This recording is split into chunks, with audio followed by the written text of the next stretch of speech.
अस्सलाम वालेकुम एवरीवन, मैं हूं मुदस्सिर रज़ा और आप देख रहे हैं ग्रो टुगेदर पॉडकास्ट। एक टॉपिक जो हमने काफ़ी दफ़ा डिस्कस किया, बट अभी भी ऐसा लगता है कि पाकिस्तान की जो प्रॉब्लम्स हम फेस कर रहे हैं उस टॉपिक को जितना ज़्यादा ड्रिल डाउन किया जाए उतना ही ज़्यादा हमारे लिए अपने लिए बेनिफिट है।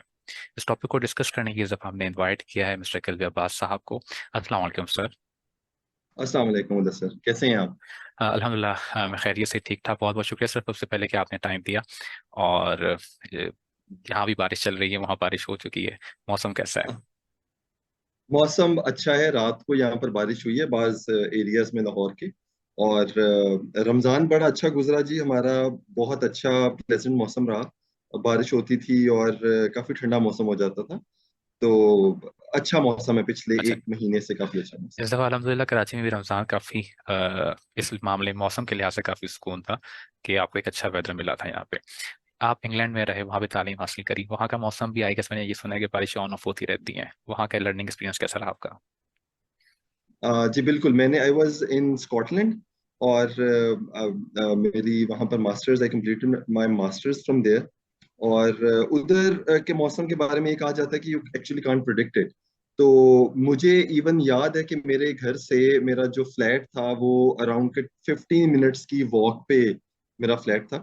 और इस 15 मिनट की वॉक में मैंने बास दिनों पर ऐसा भी देखा कि इन 15 मिनट में सनलाइट भी थी, बारिश भी हुई, स्नोफॉल भी हुई, ग्रेट। और दोबारा से नॉर्मल भी सनलाइट भी हुआ हुई। सब कुछ। तो हाँ, नॉर्मल भी मौसम हुआ। तो पूरा 15 मिनट के अंदर आपने पूरी रेंज ऑफ ऑल वेदर जो है ना वो आप एक्सपीरियंस कर लेते हो। सर आपने पाकिस्तान में तालीम हासिल करी, फिर स्कॉटलैंड में लर्निंग एक्सपीरियंस कैसा रहा आपका? Learning experience was great.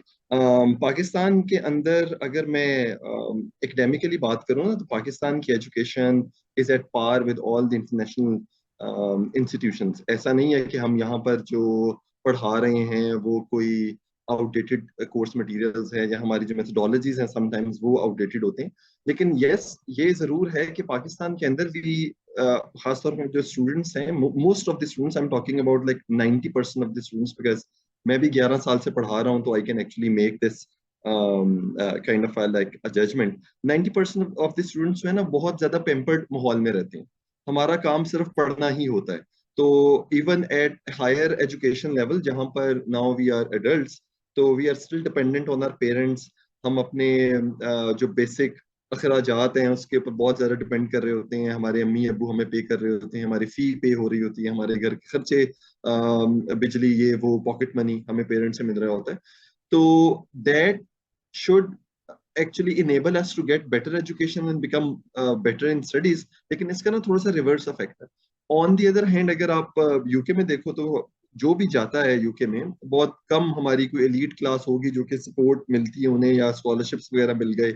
For example, I was on scholarship, तो मेरी स्कॉलरशिप फी को तो कवर कर रही थी, लेकिन लिविंग एक्सपेंसेस की काफी हद तक मुझे खुद से मैनेज करने पड़ते थे। तो उसके लिए मैंने जॉब्स भी की। मुझे फोटोग्राफी का शौक था, तो I became official photographer for my university. तो उससे काफी अच्छी अर्निंग हो जाती थी। तो मैंने अपने पैसों से पूरा स्कॉटलैंड फिरा, लंदन गया, वहां पर घूमा। तो वहां पर जो अपार्ट फ्रॉम दैट, वहां पर जो आप सेल्फ डिपेंडेंसी लर्न करते हो ना, उसका कोई नेमुल बदल नहीं है। आपने घर का खर्चा खुद चलाना है, आपने बिल खुद देने हैं, आपने इंटरनेट खुद लगवाना है। ये छोटी छोटी बातें हैं जो कि हम पाकिस्तान में टेकन फॉर ग्रांटेड ले रहे होते हैं। अनफॉर्चुनेटली 90% ऑफ द स्टूडेंट्स, उन्हें एक बना बनाया घर, एक अच्छी फैमिली अवेलेबल है जो कि उसकी हर चीज को पूरा कर रही है। वहां पर जाके थोड़ा सा आपको ये रियलिटी शॉक होता है। As far as the academic side is concerned, yes, because वो एडवांस नेशन है, वो काफी आगे निकल गए हो, तो there is a slight difference in the methodology and in the teaching material that they use. लेकिन मैं कह सकता हूँ कि हम एट पार हैं when it comes to education. लेकिन आप बाकी चीजों से बहुत ज्यादा सीखते हो जो आप बाकी एक्सपीरियंसेस लेते हो। अच्छा सर, ये बात आपकी पॉइंट बहुत इंटरेस्टिंग था, सेल्फ डिपेंडेंसी वाला। हमने यहाँ पे देखा है कि इवन टिल तक मास्टर के प्रोग्राम्स तक भी बच्चे यहाँ पे, खैर उनको बच्चा तो नहीं कहना चाहिए, वो लोग इनकी सोर्स ऑफ इनकम डिफाइन नहीं होती और डिपेंड कर रहे होते हैं फैमिली के ऊपर। और फिर यही स्ट्रक्चर जब आगे बढ़ता है उनके बच्चे फिर उन पर डिपेंड कर रहे होते हैं। और इसकी वजह से जो आपकी आई गेस फाइनेंशियल स्टेबिलिटी है वो नहीं आ पाती है। मतलब आपका एक बड़ा चंक जो है वो आपकी स्कूल यूनिवर्सिटी की फीसिस में जा रहा होता है, जो कि मतलब अगर लेट्स सपोज एक बाप अर्न कर रहा है तो उसकी सैलरी का जो मेजर चंक है वो अपने बच्चों की एजुकेशन पे स्पेंड कर रहा था, even at the university level as well. तो ये वो प्रॉब्लम है जिसको यहाँ पे थोड़ा ज़्यादा हाईलाइट होना चाहिए, डिस्कस होना चाहिए। अगेन दूसरा सवाल जो ज़्यादा जनरली मैं आखिर में ही करता हूँ, बट क्योंकि आपने एक बात की शॉर्ट लेंथ की आपकी पढ़ाई की, कि वक्त आपने भी देखा होगा बहुत ज़्यादा क्रिटिसाइज होता है डिग्री के ऊपर, स्किल्स के ऊपर, कि which one is the better, which one is you have to pursue. तो आपकी एजुकेशन ने आपकी प्रोफेशनल लाइफ में कितना हेल्प आउट किया? हम्म। अच्छा, इस क्वेश्चन पे आने से पहले ना मैं एक थोड़ा सा और कमेंट करूंगा। जो पहले आपने कहा, सिर्फ हमारी मास्टर्स लेवल पे डिपेंडेंसी नहीं होती, even after getting married. Even आप यहाँ पर ऐसे हाउस होल्ड्स हैं कि जो शादी भी हो जाती है और वो अपने पेरेंट्स के साथ रह रहे होते हैं, बल्कि उनके जो बच्चों के खर्चे हैं या उनके खर्चे वो भी पेरेंट्स उठा रहे होते हैं। बाहर इस तरह नहीं होता। वहां पर आप मैक्सिमम, आपको अगर गवर्नमेंट सपोर्ट भी है तो आप बैचलर्स करते हो या कॉलेज के बाद यू स्टार्ट वर्किंग। हम्म। और अगर आपने हायर एजुकेशन में जाना है तो you get loans from the banks और you get loan from some other funding agencies, और आप उसको फिर पूरी जिंदगी पे करते रहते हो। हम्म। तो वो जो डिपेंडेंसी मॉडल है वो बड़ी यंग एज से खत्म हो जाता है वहां पर, जो कि बड़ा जरूरी है। आपको एक दफा वो फेंकना हम्म। पड़ता है अपने बच्चों को इन इन सच एन एनवायरनमेंट जहां पर वो हाथ पांव मारना सीखें, रेदर देन कि आप उन्हें स्पून फीडिंग करते रहो सारी उम्र। अच्छा, दूसरी जो बात आपने की ना, स्किल सेट्स। हम्म। देखिए, skills are of very varied nature. और स्किल सिर्फ एक कोई हार्ड स्किल्स नहीं है कि आपको उसको सॉफ्टवेयर बनाना आ गया है, या आप इंजीनियर हो तो आपको कोई मैकेनिकल वर्क आ गया है, या आपको कोई टेक्निकल वर्क आ गया है। स्किल्स वेरी इंपॉर्टेंट, स्किल्स आपके सॉफ्ट स्किल्स भी बहुत इंपॉर्टेंट स्किल्स हैं। For example, there was this research done on Fortune 500 companies, managers of Fortune 500 companies. अब हम्म। दुनिया की जो टॉप की कंपनीज होती हैं उनको हम फॉर्च्यून 500 जो टॉप की कंपनीज हैं, फिर उनमें जो मैनेजर्स काम करते होंगे वो भी टॉप के लोग ही यस। होंगे। उनसे पूछा गया कि what kind of skills made you enable to to excel in your career. तो 80% of them said that their soft skills. Hmm. तो how well you can communicate, how well you can lead, how well you can work in a team, ये भी ऐसे skills हैं जो कि आपकी university level पे आपको आने चाहिए। और I would actually relate it to something जो कि मैंने पहले कहा हम्म। कि पाकिस्तान के अंदर जब मैं था तो again I was kind of a very pampered kind of a person. लेकिन जब आप बाहर जाते हो तो आपके सॉफ्ट स्किल बनते यस। हैं। आप जब खुद खुद डीलिंग सेल्फ करते हैं। डिपेंडेंसी मॉडल के ऊपर आप चलते हो, आप अपनी प्रॉब्लम्स खुद डील करते हो। आपका रेंट का मसला आ गया हम्म। है, आपको घर नहीं मिल रहा, यस। आप कि भाई फ्लैट में किधर रहना है हम्म। आप। मैं वहां पर गया था तो मुझे ये बताया गया था कि भाई आप जब वहां पर लैंड करोगे तो आपका जो हॉस्टल में रूम है वो बुक है। मैं जब वहां पर पहुंचा तो मुझे पता चला कि हॉस्टल का रूम बुक कोई नहीं, और हाँ। कोई कमरा नहीं है इस वक्त मेरे पास रहने हम्म। को। तो there and then I had to come up with some solution, और I went to a private hmm. Hotel. वहां पर मैं एक हफ्ता रहा, फिर मैंने मीनवाइल ढूंढना शुरू किया। तो this is something that make you very street smart. तो ये स्ट्रीट स्मार्टनेस है ना, हम्म। ये हमारे बच्चों के अंदर बहुत कम यस। है। और फिर communication skills are very important.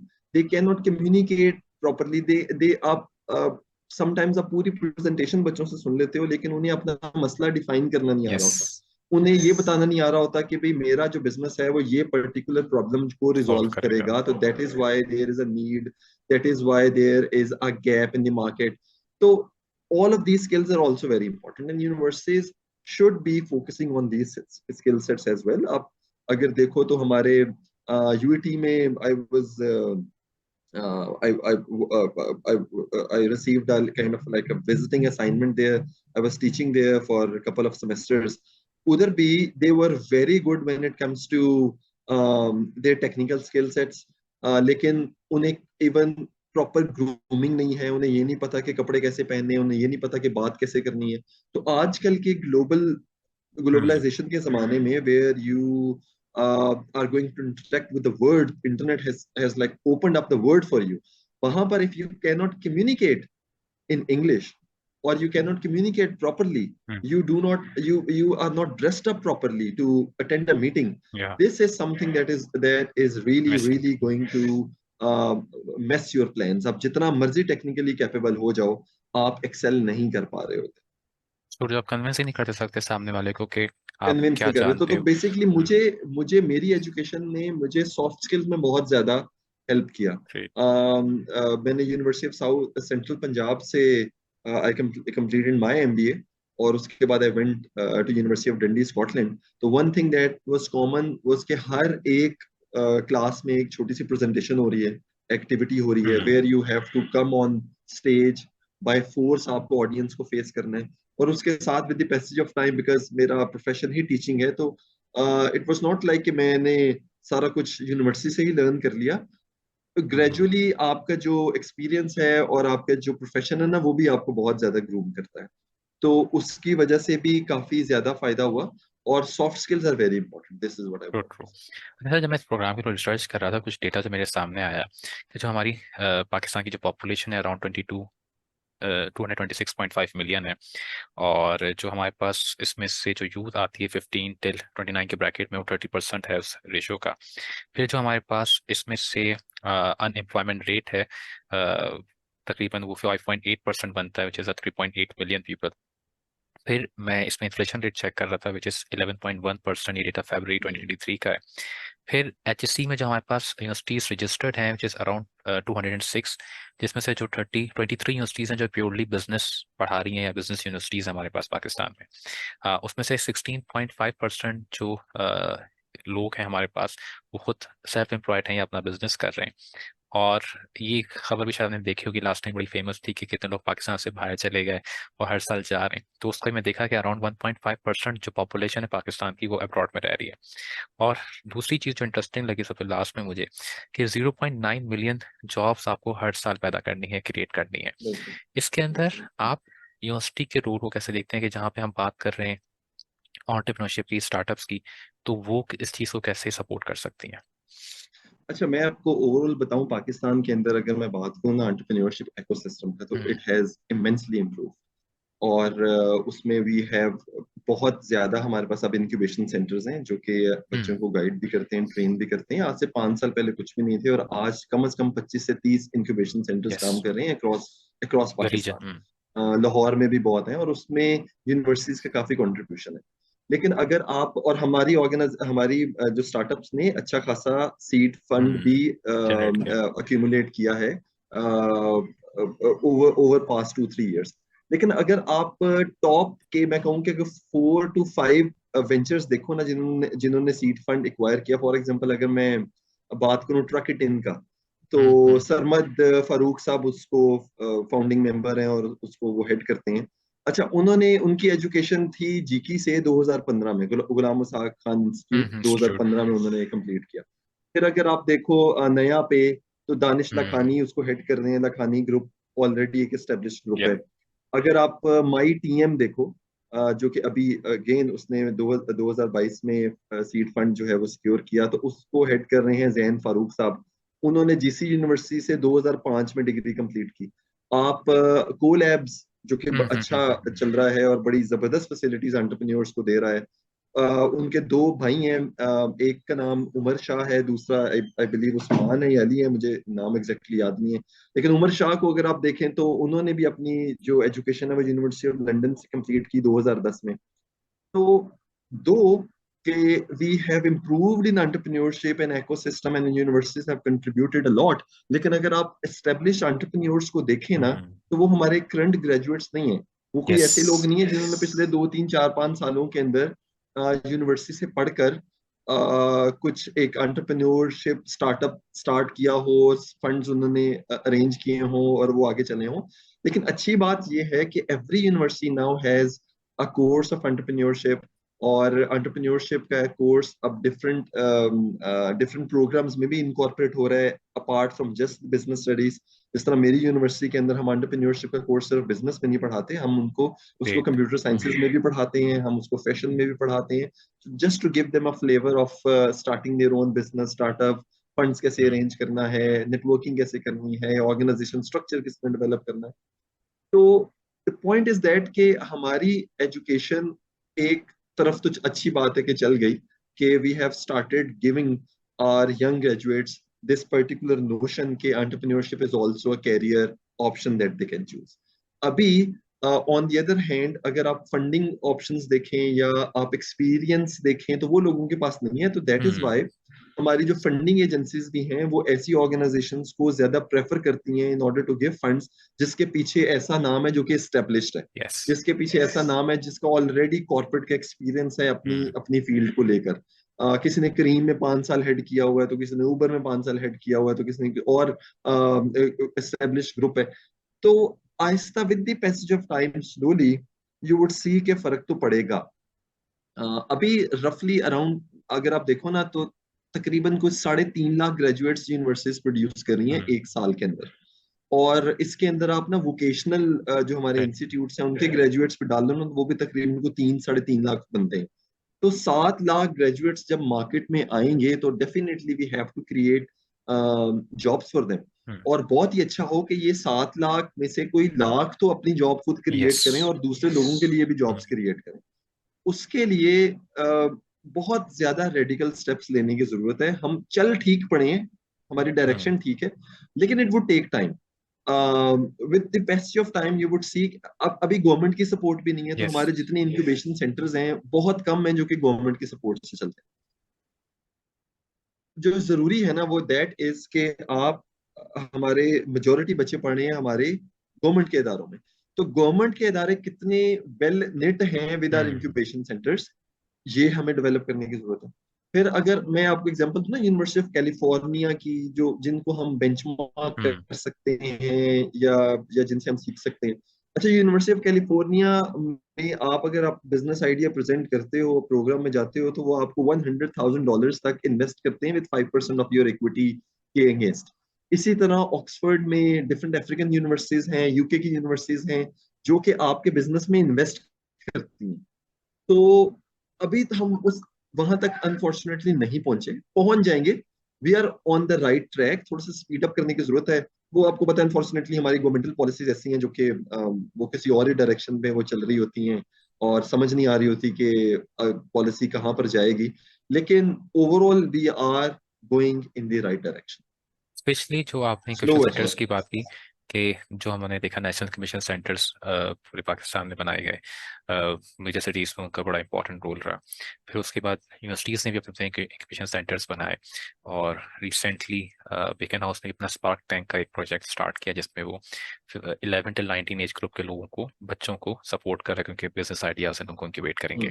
तो एक इकोसिस्टम डेवलप होना शुरू हुआ है यहाँ पे। अच्छा, साथ में एक हम्म और क्रिटिसिज्म भी, क्योंकि सोशल मीडिया का टाइम है, हर बंदा अपनी राय का इजहार कर सकता है। तो एक बड़ा अच्छा क्रिटिसिज्म जो हम फेस देख रहे होते हैं वो ये होता है कि बिजनेस वो पढ़ाए जो बिजनेस बिजनेस किया भी हो।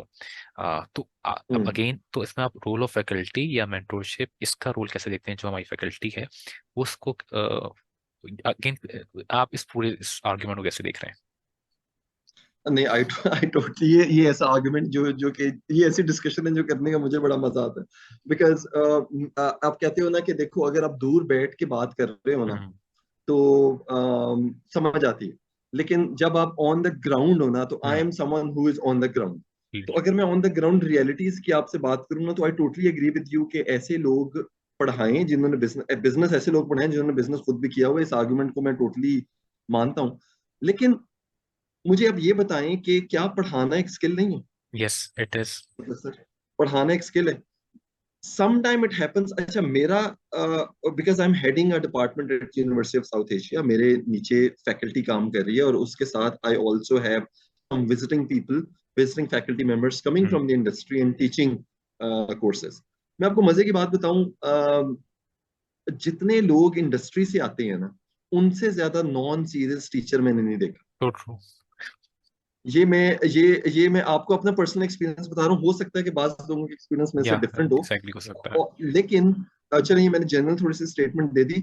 मैं आपको कह दूं कि 70% हम्म। ऑफ द पीपल जो कि इंडस्ट्री से आते हैं, वो उन टीचिंग वाइज वो स्किल्ड नहीं होते। फॉर एग्जाम्पल, टीचिंग सिर्फ ये नहीं है कि आप क्लास में आए और आपने एक open the slide PPT, open की यस। और आपने पढ़ाना शुरू कर दिया। Teaching is a philosophy.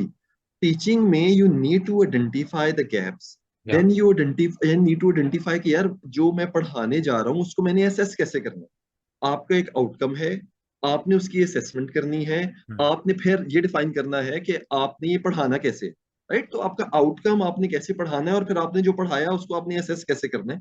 ये सारी चीजें एक लाइन के अंदर चलनी चाहिए। तो आई एग्री विद यू कि people coming from the industry they do have very sound knowledge, लेकिन दो मुझे उनके साथ प्रॉब्लम्स होती हैं. Number one, they have a sound knowledge but they have a sound knowledge of their specific industry. Yes. अगर वो बैंक से आ रहा है तो वो सिर्फ बैंक की बैंकिंग. एग्जांपल ही देता जाएगा. वो किसी सप्लाई चेन का मैनेजर है तो वो या सप्लाई चेन की एग्जांपल ही देता जाएगा. ऐसा ही है. वो एक रिटेल टेलीकॉम का से है आ रहा तो है तो वो टेलीकॉम की एग्जांपल ही देता जाएगा. अच्छा, उसके बाद they find it very difficult when to meet deadlines because they do not have time. या. वो उस रिगरस किस्म के क्विज नहीं ले पाते, वो रिगरस किस्म के मिड टर्म्स डिफाइन नहीं कर पाते, वो फाइनल टर्म्स नहीं बना पाते, वो असेसमेंट्स, क्रिएटिव असेसमेंट्स नहीं बना पाते बिकॉज उनके पास टाइम नहीं होता. तो अब जरूरत भला क्या है, what I came the solution that I came up with, कि there should be kind of a co teaching in the classroom. आपकी क्लासरूम में आप आइडेंटिफाई करो कि कौन सी चीजें ऐसी हैं जहां पर when you call someone from the industry they would be yeah. Able to provide value. तो what we are doing here at University of South Asia that's is that great. कि इंस्टेड के सारा कोर्स रन करे एक particular person coming from the industry और someone who has done his masters or PhD in a specific subject field and expertise now they are teaching. आप इन दोनों को मिला दें. को टीचर्स बना दो. तो कॉन्सेप्ट एक बंदा समझा दे और जो कि यूनिवर्सिटी एप्लीकेशन. प्रेमिसेस में है. अच्छा, जो इंडस्ट्री से लोग होते हैं वो इंडस्ट्री प्रेमिसेस में भी नहीं होते ना, they come for the visiting and then they leave. जो इंडस्ट्री प्रेमिसेस में है, जो कि रेडी प्रॉब्लम सॉल्व कर सकता है बच्चों की, जो कि रेडी क्वेश्चंस को आंसर कर सकता है, असाइनमेंट्स टाइमली चेक कर सकता है, फीडबैक दे सकता है, कॉन्सेप्ट समझा सकता है, अगर नहीं समझ आए तो अवेलेबल है कैंपस में, आप दोबारा से पूछ लो. और उसके बाद आप आइडेंटिफाई करो कोई एक सेमेस्टर के अंदर अराउंड 10 सेशंस, जिसको हम गेस्ट स्पीकर सेशंस कहते हैं, यस. कि वो इंडस्ट्री से आए. फॉर एग्जांपल, आपने ह्यूमन रिसोर्स मैनेजमेंट के बेसिक कॉन्सेप्ट, रिक्रूटमेंट के बेसिक कॉन्सेप्ट बता दिए. अब आप एक मैनेजर आ रहा है जो कि रिक्रूटमेंट की एप्लीकेशन बता रहा है कि हम रिक्रूटमेंट भी कैसे कैसे करते करते हैं. हैं. So that is somewhere where the students can actually relate to whatever you are teaching at university, at the classroom, and how the industry operations are going on. Rather than कि मैं सब कुछ एक इंडस्ट्री प्रोफेशनल पे डाल दूं, या yes. सब कुछ एक ऐसे बंदे पे डाल दूं जो कि मास्टर्स किया हुआ है, उसने वो पढ़ नहीं सका आगे, वो उसने काम नहीं किया, या पीएचडी है और डायरेक्टली आकर उसने शुरू कर दिया है, पढ़ाना शुरू कर दिया. तो ये दोनों एक्सट्रीम्स को आपको नहीं लेकर चलना चाहिए. आपको you need to come up in the middle, come to the middle ground, और दोनों को एज अ को टीचर आपको यूज करना है. तो this is what we are doing here at University of South बड़ा ग्रेट आइडिया आपका. और इसके दोनों का कई कोऑर्डिनेशन हो जाए, एक सब्जेक्ट एक्सपर्ट हो गया, एक फील्ड एक्सपर्ट हो गया, और दोनों जब क्लास में जाएंगे एशिया. तो यस. उससे काफ़ी डिफरेंट चेंज हम फील कर सकेंगे बच्चे की ग्रोथ के अंदर, उसकी लर्निंग के अंदर. एक पॉइंट और बड़ा इंटरेस्टिंग है सर इसके अंदर, वो है यूनिवर्सिटीज़ की आपस में कोलैबोरेशन और आपस की नेटवर्किंग. हम बच्चे यूनिवर्सिटी एक्सचेंज प्रोग्राम्स होते हैं, आप पाकिस्तान से बैठ के डिफरेंट यूनिवर्सिटीज़ के एक्सचेंज प्रोग्राम में जा रहे होते हो, बट आपस में एक्सचेंज प्रोग्राम को कैसे इंकरेज किया जा सकता है, चाहे वो फैकल्टी लेवल पे हो या स्टूडेंट लेवल पे हो. आईबीए का टीचर इकरा यूनिवर्सिटी में आके एक लेक्चर क्यों नहीं दे सकता है, या इकरा का स्टूडेंट आईबी में जाके एक क्लास क्यों नहीं अटेंड कर सकता. तो ये आपस की जो कोलैबोरेशन है, ये नेटवर्किंग हम बच्चों को सिखाने की तो कोशिश कर रहे होते हैं कि बच्चे नेटवर्किंग सीखें, और आपस में your network network something very famous code भी है, your network is your network. तो वो इस ऊपर लेवल पे क्यों हमें नजर नहीं आ रहा. हम्म. हाँ, नहीं, आप, आई आई एग्री विद यू. और अच्छा, इसमें ऐसा है कि अगर आप डिफरेंट रिसर्च कॉन्फ्रेंसेस देखो ना, तो वो बड़ी कोलैबोरेटिवली होती हम्म. हैं. आप उसके अंदर डिफरेंट, अगर आप डिफरेंट बॉडीज देखो, फॉर एग्जांपल एक फैकल्टी की जो एक बॉडी होती है, for example board of faculty है. Board of faculty is a board that defines कि क्या कोर्स पढ़ाए जाएंगे इस फैकल्टी में, और इस कोर्स की आउटलाइंस क्या होंगी, और क्या क्या सब्जेक्ट्स टच करेंगे, और आगे अगर हमने फ्यूचर में कुछ नया ऑफर करना है तो कैसे करना है. अच्छा, उसमें एचईसी की तरफ से रिक्वायरमेंट है कि आपके दो एक्सटर्नल्स होने चाहिए, और वो दो externals normally from some other university ही होते हैं. फॉर एग्जांपल, मेरी बोर्ड ऑफ फैकल्टी में जो लोग हैं वो पंजाब यूनिवर्सिटी से या यूनिवर्सिटी ऑफ सरगोदा से हैं, तो they great. Come and they sit with my faculty, we discuss different ideas, and then we come up with plans collectively. हम उनके एक्सपीरियंस से लर्न करते हैं. इसी तरह अगर आप बोर्ड ऑफ फैकल्टी से ऊपर चले जाओ यूनिवर्सिटी लेवल पे, तो then there is this academic council. उसमें भी एचईसी की रिक्वायरमेंट है कि काफी ज्यादा एक्सटर्नल्स होते हैं. एचईसी के भी रिप्रेजेंटेटिव्स बैठते हैं, यूनिवर्सिटी के रिप्रेजेंटेटिव्स होते हैं बाहर से. इवन अगर आप कंपोजिशन देखो डिफरेंट यूनिवर्सिटीज की, सिलेक्शन बोर्ड की जो सिलेक्ट करती है फैकल्टी को इंटरव्यू के दौरान, उसमें भी एचसीसी की तरफ से ये मस्ट है कि आपके एक्सटर्नल मेंबर्स हों। तो अगर आप कोलैबोरेशन की बात करो ना, तो हो रही है कोलैबोरेशन, लेकिन ये बड़ा अच्छा आपका पॉइंट है कि हम पढ़ाने भी हमें जाना चाहिए, हम्म। हमें विजिटिंग भी जाना चाहिए। और दैट इज समथिंग जो कि मिसिंग है अभी, उसकी वो हो रही है अभी, लेकिन आप कह सकते हो कि उसका वो ऑफिशियल नहीं है। For hmm. एग्जांपल मेरे अगर कोई जानने वाले कहीं में पढ़ाते हैं और मुझे लगता है कि यार ये बंदा जो है वो हाँ। मेरा किसी कोर्स में वैल्यू ऐड किसी कर टॉपिक सकता में है। वैल्यू ऐड कर सकता है, तो मैं उसे बुला लूंगा एक लेक्चर के लिए। ये बड़ा इनफॉर्मली हो रहा इनफॉर्मल। है। फॉर एग्जांपल अभी यूसीपी से एक इनविटेशन थी कि वो एंटरप्रेन्योरशिप एजुकेटर्स जितने भी हैं उनका एक समिट कर रहे हैं। अब ये भी अनऑफिशियली हो रहा है, वहां पर उनकी एक सोसाइटी है जिन्होंने सबको बुला लिया। आई एग्री विद यू कि यूनिवर्सिटीज प्रोसीजर्स एंड पॉलिसीज के अंदर ये हम्म। इम्बेड होना चाहिए कि आपके लोग एक सेमेस्टर या आधा सेमेस्टर लाजमन किसी और यूनिवर्सिटी में जाकर पढ़ाएं। फिर ये प्रोसेस डेवलप होना शुरू होगा और यूनिवर्सिटीज इसको ऑफिशियली एक प्रोसीजर की तरह लेंगी। अभी इनफॉर्मली बहुत कुछ हो रहा है, लेकिन फॉर्मली नहीं हो रहा। ये एग्री विद यू, और ये होना चाहिए। This is a very good idea that you. Great. अच्छा सर, हम इसी डिस्कशन में थोड़ा सा और आगे बढ़ाएं और हम समझना ये चाहें कि जो हमारे यूनिवर्सिटी ग्रेजुएट्स हैं जो कि भी बेस्ट लेवल पे अपनी एजुकेशन को हासिल करें डिफरेंट यूनिवर्सिटीज़ के अंदर, तो वो किस तरीके से अपनी इस लर्निंग जर्नी को प्लान करें। फॉर एग्जाम्पल, होता क्या है अब तक के कि क्या पढ़ना है तो हम डिसाइड ऐसे करते हैं कि मेरा दोस्त क्या पढ़ रहा है मैं भी वो पढ़ लेता हूँ, या चाचा ने या मामा ने कहा कि इसका स्कोप है तो वो पढ़ लेते हैं। टिल दैट द एडमिशन हमें ये आइडिया नहीं होता कि हम करने क्या चाह रहे हैं। बट अगर चलें ठीक है, अगर इस प्रोग्राम में आ भी गए उसका हिस्सा बन भी हम्म। गए, तो उस 4 इयर्स को अगर आप प्लान करें कि यार इसके अंदर मैंने ये चीज़ें सीखनी है, ये मार्केट की डिमांड है, अगर मतलब मैं खुद अपनी जिम्मेदारी क्यों नहीं उठा सकता। जो हम बात करते हैं इंडस्ट्री और एकेडमिया गैप की, तो अगर मुझे भी वो चीज़ नज़र आ रही है तो मैं कैसे अपनी सेल्फ लर्निंग को इम्प्रूव कर सकता हूँ, उस रोड मैप को प्लान कर सकता हूँ। हम्म। अच्छा, इसमें ना कैरियर काउंसलिंग का बहुत बड़ा रोल है।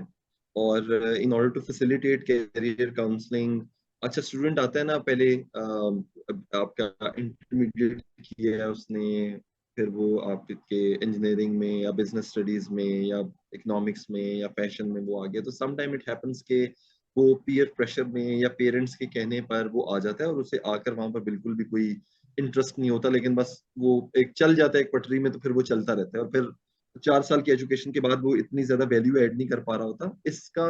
अभी एचईसी ने एक न्यू ग्रेजुएशन पॉलिसी लॉन्च की है, और यूनिवर्सिटीज के साथ वो अभी एचईसी ने पहले लॉन्च की थी, लेकिन अब उसको दोबारा से वो एक कंसल्टेंसी प्रोसेस के अंदर है। वो बड़ी रेडिकल है, वो बड़ी डिफरेंट है। उसमें ऐसा है कि आपने जब यूनिवर्सिटी में एडमिशन लेना है, तो आपने किसी प्रोग्राम में एडमिशन नहीं लेना, आपने एक यूनिवर्सिटी में एडमिशन लेना है। हाँ। और पहले 2 सेमेस्टर आपने सेम कोर्सेज पढ़ने। जब ग्रेट। आप पहले 2 साल सेम कोर्स पढ़ोगे सब लोग, तो उससे होगा ये कि आपका एक्सपोजर बन जाएगा कि यस। सेमेस्टर सिस्टम क्या होता है, कैरियर क्या होता है, मेच्योर हो जाओगे with the passage of time. और after 1 year you would be deciding कि आपने अब किस प्रोग्राम को सिलेक्ट करना है। तो this is a very good step that हाँ। एचईसी हैज टेकन, अगर ये इंप्लीमेंट हो जाता है। लेकिन इसमें भी जो रिक्वायरमेंट है दैट इज कि स्टूडेंट के साथ आप काउंसिल काउंसिल मेंबर्स कैसे अटैच कर रहे हो, हम्म। स्टूडेंट को आप काउंसिल कैसे कर रहे हो, उसको आप गाइड कैसे कर रहे हो। ऑब्वियसली एक यंग माइंड है, उसको आपने शेप अप करना है। यस। वहां पर our universities lack the infrastructure. We do not focus on student career services. अगर कैरियर सर्विसेज ऑफिस बाज यूनिवर्सिटीज में है भी है ना, तो आप देखो वहां पर नॉट तीन सो चार लोग इफेक्टिव। वहां पे काम कर यस। रहे होते हैं, 5 लोग काम कर रहे होते हैं। 10-10 हजार बच्चा यूनिवर्सिटी में एडमिटेड है, और 4 लोग कैरियर काउंसलिंग में काम कर रहे हैं। ये तो कैरियर काउंसलिंग तो हर डिपार्टमेंट के अंदर होनी चाहिए। हम्म। तो ये एक बड़ा अच्छा स्टेप है जो कि एचईसी ने लिया है, और मेरे ख्याल से इससे काफी ज्यादा चेंज आएगा। दूसरा जो आपने बात की ना Mudassar, that is the core of the problem, कि we are not clear that where we are heading. Journey जो स्टार्ट होती है ना, वो हमेशा एंड को सामने रख के स्टार्ट होती है। यस। जर्नी कभी भी इस तरह स्टार्ट नहीं होती कि आपने बस शुरू कर दो। इवन फॉर एग्जाम्पल अगर आप एक छोटा सा ट्रिप भी प्लान करो ना अपनी फैमिली के साथ, तो आप डिफाइन करते हो कि आप मरी जा रहे हो, सवात जा यस। रहे हो, लाहौर जा रहे हो, कराची जा रहे हो, किधर जा रहे हो, और then your all the plannings or everything yes. moves around that particular point. या। हमारे पास अनफॉर्चुनेटली, और इसके अंदर मैं ब्लेम नहीं करूंगा, मैं यूनिवर्सिटीज को इतना ब्लेम नहीं करूंगा, क्योंकि यूनिवर्सिटीज के पास, सॉरी, मैं स्टूडेंट्स को इतना ब्लेम नहीं करूंगा, स्टूडेंट्स तो यंग माइंड्स हैं अभी, उनको शेप अप करने की रिस्पॉन्सिबिलिटीज यूनिवर्सिटी पे है. We need to develop such infrastructures कि हम उनको बड़े क्लियरली बताएं कि what is your vision in your life. अगर उनका विजन क्लियर है ना, तो एवरीथिंग शुड बी क्लियर. अगर उनका विजन क्लियर नहीं है, happy with the direction they have taken, तो फिर कुछ भी क्लियर नहीं होगा. अच्छा, this is something that I have noticed in my students के यार, मेरे पास नॉर्मली जब मैंने शुरू किया ना अपना कैरियर, तो मैं सीनियर स्टूडेंट्स को पढ़ाता था, मुझे मजा भी बड़ा आता था उन्हें पढ़ाने का, क्योंकि वो ज्यादा रिस्पॉन्सिव होते हैं, उनके कॉन्सेप्ट्स क्लियर होते हैं, रिस्पॉन्सिव होते हैं. अब व्हाट आई हैव डिसाइडेड कि रेदर देन सीनियर स्टूडेंट्स, मैं जूनियर स्टूडेंट्स पे काम करूं, बिकॉज अगर वहां पर मैं इनको डायरेक्शन देने में, that number one, I have started working with junior semester students. और द पर्पस इज दैट कि आई बिलीव कि अगर आप जूनियर सेमेस्टर के स्टूडेंट्स को एक क्लियर डायरेक्शन और विजन दे दो ना, तो it goes a long way in order to help them identify that whether the direction that they have taken is worth or not. Every direction is fine, lekin the direction and the career that they have chosen should be in sync with their aspirations and their likes and their wants as well, rather than कि आप किसी को follow कर रहे हो. तो for example मैं क्या करता हूँ कि बच्चों को पहले दिन कहता हूँ कि आप चार्ट्स पकड़ो और उस पे पेस्ट करो कि तुम कौन सी गाड़ी खरीदना चाहते हो, तुम कौन सा बिजनेस शुरू करना चाहते हो, तुम कैसा घर लेना चाहते हो, तुम कौन सी कंट्रीज विजिट करना चाहते हो अगले 5-6 सालों में. अच्छा, जब वो बैठ के सोचते हैं ना, ब्रेनस्टॉर्मिंग करते हैं, तो फिर उन्हें पता चलता है कि यार there are lots of things that we want to do. और क्या are we actually moving toward that direction? If yes. I want to become a successful businessman, I want to earn lots of money. Classes में तो मैं आ नहीं रहा, assignments तो मैं जमा करवा नहीं रहा, तो yes. this means that I do not have that discipline that is required to achieve my dreams. तो वो पूरा एक विजन बोर्ड बनवा कर मैं उनसे कहता हूँ कि ये जाकर अपने कमरों में टांगो या अपने बेडरूम के सामने लगाओ, रोज यस। सुबह उठ के देखो कि आज से 4 साल की जर्नी शुरू करते वक्त आपने ये अपने सामने टारगेट रखा था, तो are you moving toward that particular target? तो everything stems out from your vision that you have, from the goal and objective that you have. Unfortunately, our youth is aimless, उनकी goals and objectives clear नहीं है. That is why आपको ना बड़ी haphazard movement नजर आती है. वो कभी बैठ के कहेंगे कि यार हम बाहर निकल जाएं, कभी यस। कहेंगे कि मेरा चाचा रहता है यूके में तो मैं उधर चले जाऊं, कभी कहेंगे कि यार मुझे तो मजा नहीं आ रहा बिजनेस स्टडीज में, तो मैं फैशन में घुस जाऊं. फैशन, मेरे पास रोजाना में बच्चे आते हैं, 1 साल फैशन में पढ़ा, sir I subject. Want to switch to business studies, business से we want to switch to media studies, media से we want to switch to some other studies. तो सबसे पहले क्लैरिटी। तो मैं उनसे ये क्वेश्चन पूछता हूँ कि भाई क्यों, why you want to do it, क्या हुआ? तो कहते हैं कि सर वो मजा नहीं आ रहा, इंटरेस्ट नहीं है, उस वक्त पेरेंट्स ने कहा था कि ये कर लो, लेकिन अब मुझे समझ नहीं आ रही. तो मोस्ट ऑफ द टाइम्स जो जो मुझे रिस्पॉन्सेज मिलते हैं वो इस पर्टिकुलर डायमेंशन में मिलते हैं कि we were not clear when we started this programme. तो हमने एक्सपेरिमेंटल तरीके से स्टार्ट कर लिया. अगर मैं यूके में कंपेयर करूं, तो जिस तरह मैंने कहा ना कि वहां पर तो आप हायर एजुकेशन के लिए जाते हो तो बहुत कम परसेंटेज ऑफ स्टूडेंट्स हैं जो कि अपने पैसों से पढ़े होते हैं, क्योंकि वो तो एक्सपेंसिव ही बहुत है. वो बेसिकली फंडिंग में पढ़े होते हैं. यस। तो जब उन्होंने फंडिंग लेनी होती है ना, then they are very clear कि they are basically investing in themselves. They are taking a risk कि भाई पैसे लिए मैंने बैंक से या किसी और फंडिंग एजेंसी से, अब ये मैंने उन्हें वापस करने हैं, तो मैं कोई ऐसी चीज में एडमिशन ना ले लूं जिसका मुझे कोई फायदा नहीं है. तो राइट। आई नीड, तो दे हैव एन ऑब्जेक्टिव. हालांकि उनका ऑब्जेक्टिव बड़ा फजूल सा है, वो ऑब्जेक्टिव ये है कि ये जो पैसे मैंने लिए हैं मैंने वापस पे करने बैक हैं. करने में। बड़ा ऑब्जेक्टिव नहीं है इतना उनका. लेकिन व्हाट इफ के somehow we convince our students कि ये आपका ऑब्जेक्टिव जो है ना, for example, you want to become a very good person, you want to become a person that can add value to the society, that can create jobs rather than start looking for job after the end of their graduation period, someone who can start earning right from the second semester. Right, हमने तो कभी जिंदगी में नहीं सोचा था कि हम दूसरे सेमेस्टर में, तीसरे सेमेस्टर में कमाएंगे. Now at University of South Asia we try to equip our students in the very first semester with skill sets, जिससे वो अरे दूसरे सेमेस्टर में ही कमाना शुरू कर माशाल्लाह। सकते हैं। हम उन्हें फ्रीलांस वेबसाइट्स, फ्रीलांसर हो गया, अपवर्क हो गया, फाइवर हो गया, वहां पर अकाउंट बनवा देते हैं। हम उन्हें डिजिटल मार्केटिंग में ट्रेन कर देते हैं, एक्स्ट्रा सेमिनार्स देते हैं। तो our first semester students know कि डिजिटल मार्केटिंग क्या होती है, एसईओ कैसे करना है, फेसबुक एड कैंपेन्स कैसे रन ओके। करनी है, मार्केट सेगमेंटेशन कैसे कैसे करनी है, कुछ छोटे मोटे पोस्टर्स किस तरह डिजाइन करके बनानी है। ये कुछ ऐसे स्किल सेट्स हैं जो वो दूसरे तीसरे सेमेस्टर से बच्चों को, और काफी बच्चे मेरे साथ ऐसे हैं जो कह रहे हैं कि सर हम फ्रीलांसिंग कर रहे हैं दूसरे ग्रेट। सेमेस्टर से, तीसरे सेमेस्टर से। तो जस्ट इमेजिन के 4 साल बाद वो कहाँ पर होंगे। तो जो एम है ना, that should be very clear. बच्चों के दिमाग में एम क्लियर नहीं है।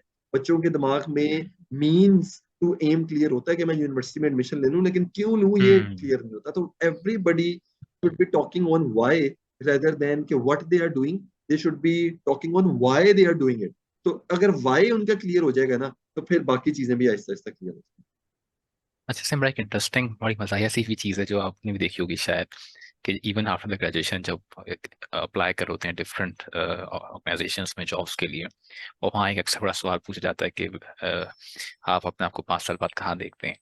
तो उसके बड़े मज़ाहिया जवाब आ रहे होते हैं कि आपकी सीट पे देखना चाहता हूँ, या इस मतलब सॉरी, इस क्या होता है कि आवाज नहीं आई मुझे, दोबारा पाँच बताइए। साल बाद अपने आप को आप कहाँ देख रहे हैं या कहाँ देखना चाहते हैं। तो राइट वहाँ राइट वहाँ पे राइट। देख के भी हमें एक मेच्योरिटी नजर नहीं आती कि यार, कि इवन जब आपने अपनी पूरी अपनी यूनिवर्सिटी लाइफ कंप्लीट कर ली, उसके बाद भी आपको क्लैरिटी नहीं कि यार मैं अपने अपने अब प्रोफेशनल में कैसे ग्रो करना है। अच्छा मुदस्सिर, मैं वैसे समझता हूँ कि हमारी जो सोसाइटी है और हमारा जो एजुकेशन सिस्टम है ना, समटाइम्स वो हमारे पैशंस को किल किल भी कर देता है। समटाइम्स हमारे पास इतनी ज्यादा ऑप्शंस होती हैं कि we become very confuse. Confuse, yes. Bombardment अगर ऑफ अगर इंफॉर्मेशन। आप मेरे ख्याल से स्कूल लेवल पे पढ़ा रहे हो, हम्म। ऐसे ही है। यस। आप कभी जाना प्री स्कूल में या पहली क्लास के बच्चों से, कभी उससे पूछना कि आप क्या करना चाहते हो जिंदगी में। वो इतना क्लियर होगा ना वो बच्चा, वो कहेगा मैं पायलट बनना चाहता हूँ, यस। मैं आर्मी में जाना चाहता हूँ, मैं यस। इंजीनियर बनना चाहता हूँ, मैं अब्बू अब्बू अपने अब्बू की तरह बनना चाहता हूँ। हम्म। भाई वो बच्चा इतना के क्लियर होगा। अब वो क्लैरिटी अगले 15 साल में कैसे खत्म हो गई, यस। इसके ऊपर वी नीड टू थिंक कि हमारे एजुकेशन सिस्टम ने उसकी उस क्लैरिटी को इनकरेज क्यों नहीं किया कि या। Okay you wanted to become a pilot. तो अब आप मुझे ये बताओ कि हमने उसकी पायलट बनने की ख्वाहिश को कैसे स्नब कर दिया कि वो जब ग्रेजुएट हुआ तो उसे हम्म। पता ही नहीं था कि अब मैंने क्या करना। यस। ये जो मासूमियत है ना, ये बड़ी अच्छी चीज होती है, और हम ना with the passage of time इस मासूमियत को कहीं ना कहीं पर खो देते हैं। हम इसको प्रैक्टिकलिटी का नाम दे देते हैं। हम कहते हैं कि यार मेरे ख्याल से ये प्रैक्टिकल नहीं है, मेरे ख्याल से मैं कर नहीं हम्म। सकता, मेरे ख्याल से इसके लिए रिसोर्सेज बहुत ज्यादा चाहिए। जिस तरह मुझे हार्वर्ड स्टीवनसन, एक हार्वर्ड यूनिवर्सिटी के प्रोफेसर हैं, उनकी मुझे एंटरप्रेन्योरशिप की डेफिनेशन बड़ी पसंद है। वो कहते हैं कि एंटरप्रेन्योरशिप एक प्रोसेस है जिसमें आप बिजनेस अपॉर्चुनिटीज को एक्चुअल बिजनेस में कन्वर्ट करते हो, regardless of the resources that you currently control. यानी कि आप रिसोर्सेज पे रिलाई नहीं कर रहे होते यस। एंटरप्रेन्योरशिप में, या बिजनेस स्टार्टअप करने में। आप ये नहीं कर रहे होते कि यार मेरे पास एक अच्छा दफ्तर हो, मेरे मेरे बैंक हम्म। बैलेंस बहुत ज्यादा हो, मेरे पास एक अच्छी सी सेक्रेटरी हो, तो फिर मैं बिजनेस शुरू करूंगा। आप उस पर रिलाई नहीं कर रहे होते। आप पैशनेट होते हो, आप यस। भोले होते हो, आप मासूम होते हो। आप बहुत सी नेगेटिव चीजों को इग्नोर करके आप बस शुरू यस। हो जाते हो दिन रात काम करने में। Yes. That is kind of the passion we want to instill in our students. ये जो बचपन की मासूमियत है ना, ये हम जो खत्म कर देते हैं ना, with with with the passage of college, time, with yes. Matric और with university, that is something जो कि हमें उस पर सोचना है कि ये क्यों खत्म होता है। और वो खत्म इस वजह से हो जाता है, जो मेरी थोड़ी सी रिसर्च है, कि हम बच्चों को फैसिलिटेट नहीं कर पा रहे होते, हम्म। क्योंकि हमारे टीचर्स को खुद पता नहीं होता कि अगर पायलट बनना है तो कैसे बनना है, यस। इंजीनियर बनना है तो क्या। और ये काम है एक अच्छे कैरियर काउंसलर का, यस। जो कि हर ऑफिस में, हर स्कूल में, होना हर चाहिए। कॉलेज में होना चाहिए। एक एक कोच, एक कैरियर मेंटोर, कोच। जिसके पास बच्चा जाकर अपनी एस्पिरेशंस को डिस्कस कर सके, और वो फिर उसे बताए कि यार अपने कमरे में पायलट्स की पिक्चर्स लगाना भी बड़ा जरूरी है, जरा लगाओ, इससे भी तुम हम्म। मोटिवेट होगे रोज उठ के। अगर तुम आर्मी में जाना चाहते हो तो अपने कमरे यस। में जाकर ना, जितने भी हमारे शोधा ने निशाने हैदर लिया उसकी पिक्चर्स लगा दो।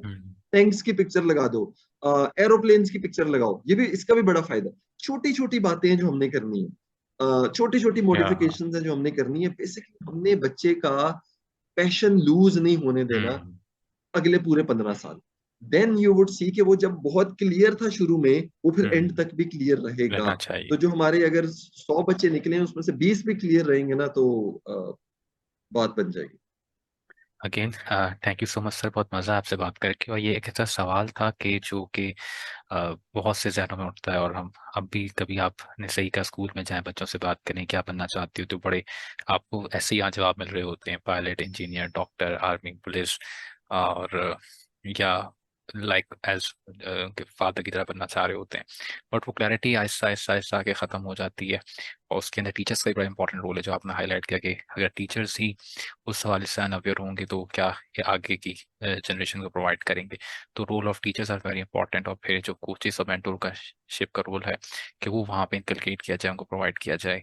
और स्पेशली बड़े स्कूल्स हैं, और या अगर जो नहीं भी अफोर्ड कर सकते तो फॉर अ कॉन्ट्रेक्चुअल बेसिस इस तरह की डिफरेंट प्रोग्राम्स हैं जो रन हो रहे हैं, जिनसे वो कांटेक्ट कर सकते हैं। लास्ट में। राइट। देखिए, first of all I want to appreciate you. माशाल्लाह से you are doing good job. Thank you so much. और इट डजंट मैटर कि how much views you are getting, how much following you have. what matters is that कि you have a very clear direction and you are following that particular direction, और अल्लाह ताला इस पे जरूर बरकत डालेगा बाद में आगे, और you would see that your network would grow। और I really like the name that you have chosen for your podcast, Grow Together। तो आई बिलीव कि यू आर समवन जो कि एक थॉट प्रोसेस से ये कर रहा है। और आई कैन वेल इमेजिन कि when you meet people from very different areas and different fields, तो जो knowledge that you are accumulating, that is immense. आपके जो व्यूअर्स हैं और जो हमारी यूथ है, मेरी सबसे जो एडवाइस उन्हें ये रहती है कि they should be very clear. आज ही अपना प्लान हम्म बनाए कि वो आज से 5 साल पहले आगे क्या करना चाह रहे हैं, and then they start working on that very plan. मैं अपने बच्चों को कहता हूँ कि देखो, तुम अगर बिजनेस स्टडीज कर रहे हो ना, तो आपका अगर कोई भाई या बहन मेडिकल पढ़ रहा है, तो उसकी डेली रूटीन डिफरेंट है, बिकॉज यस। उसका 5 साल गोल डिफरेंट है। तुम लोगों ने बिजनेस स्टडी करना है, कोई अगर आर्मी में है ना, बिकॉज उसने कैप्टन बनना है, तो उसका गोल डिफरेंट है। यस। तो जब ये गोल्स डिफरेंट हैं, तो आपकी डेली रूटीन में डिफरेंट है। तो जब आप गोल बना लोगे ना, तो आप देखोगे कि आपकी डेली रूटीन उसके हम्म अकॉर्डिंगली चेंज होती चली जाएगी। तो you need to make routine smaller, productive routines अपनी लाइफ में ऐड करना शुरू करें। फॉर एग्जाम्पल, जल्दी सो जाना एक रूटीन है, वो यस। अपनी लाइफ में ऐड करें। एक्सरसाइज एक रूटीन है, वो अपनी लाइफ में ऐड करें। आप 8 से 9 या 9 से 10 जरूर जिम जाएं, या शाम को जरूर वॉक वॉक के लिए जाएं। ये कुछ ऐसी रूटीन्स हैं जो कि मैं बिलीव करता हूँ, बड़े काम करने से फायदा नहीं होता। यस। आप छोटे काम कंसिस्टेंटली करो ना, तो that is something that matters. अच्छा, तो मैं सोचा आप एक पॉइंट डिस्कस रोजाना। करूंगा मैं आपसे, क्योंकि आपका लिंक्डइन का जो बैनर लगा हुआ था वो यही लगा हुआ था, तो वो बड़ा अच्छा लगा था मुझे कि मैंने कही मैं आपसे जरूर डिस्कस करूंगा इसकी आइडिया बिहाइंड दिस बैनर।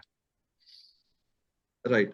तो आइडिया यही है कि आप, फॉर एग्जांपल, मैं ना पढ़ता रहता हूँ, और एक जिस तरह लर्निंग कर्व है ना, एक हर चीज को सीखने का एक कर्व होता है, इसी हम्म। तरह हर चीज को भूलने का भी एक कर्व होता है, यस। फॉरगेटिंग कर्व भी होता है। यस। तो फॉरगेटिंग कर्व ये बताता है कि आप हर चीज को भूल जाते हो अगर आप उसके अंदर कंसिस्टेंट एफर्ट ना डालो। अगर आप हम्म उसमें चीज में कंसिस्टेंट एफर्ट डालते जाते हो, तो आप फॉरगेटिंग कर्व फ्लैट होता चला जाता है। And then you achieve that point जहां पर आप चीजों को भूलना, कम भूलना शुरू करते हो, जो कि आप पढ़ रहे होते हो बार बार। तो रेदर देन कि आप सेमेस्टर के एंड में और साल के शुरू में क्रैम्प करने की कोशिश करो सारी की सारी बुक्स को, और गॉबल करने की कोशिश हम्म। करो सारी नॉलेज को, आप रोजाना के 2 पेजेस पढ़ो सर। यस। तो जो कंसिस्टेंसी है ना, that is matter. Something that you would take you somewhere, rather than blind. एक तरह की वो एक गश ऑफ एनर्जी होता है ना, और एकदम से जी मैं आज आज मैं ये कर दूंगा तो फलां कर दूंगा, और दो एक हफ्ते बाद ही आप यस। ठंडे होकर बैठ जाते हो, क्योंकि आपने कंसिस्टेंसी नहीं की होती। तो रेदर देन आप हफ्ते में एक दफा कर लो, हम्म लेकिन वो 2 साल करते रहो, ये ज्यादा बेहतर है। तो youth should follow consistency in their life, and जो कंसिस्टेंट स्मॉल एफर्ट्स है ना, उनकी इंक्रीमेंटल वैल्यू बहुत जबरदस्त है। आप उधर फॉलो करें, रेदर देन कि जी मैं एक एनर्जेटिक बंदा हूं और मैं आज ही सारा कुछ खत्म कर दूंगा. This is something that they should not do. Thank you so much sir, बहुत मजा आया आपके साथ बात करके, स्पेशली जो आपके लास्ट के कुछ पॉइंट्स थे कि हमें ऐसा लगता है कि जिम वही चाहे जिसने के बॉडी बिल्डर बनना है, रीडर बुक्स रीड वही करे जिसने को आई गेस राइटर बनना है. तो मतलब हमें लगता है कि मैं सकता हूँ जिस हम प्रोफेशन हैं जो उसके लिए जरूरी खाती हम उस वही चीज़ से वही स्किल सीखें, और बाकी जो हम अपनी लाइफ उसको लिहाज से डिज़ाइन नहीं कर रहे होते. तो एक्सरसाइज, आपकी मेंटल हेल्थ, ये सब एक पूरा कंप्लीट पैकेज, इसके ऊपर आपने अपने ग्रो में पे काम करना होता है. Yes. Thank you so much sir, बहुत मज़ा आया आपके साथ पढ़ के, बात करके. अपना ख्याल रखिएगा. उम्मीद है कि आपको ये एपिसोड अच्छा लगा होगा, बहुत कुछ सीखने को मिला होगा, थैंक यू. और बहुत से सवाल जो आपके जहनों में उभर रहे होते हैं उनका आपको जवाब मिला होगा. Thank you so much, have a nice day, अल्लाह हाफिज़.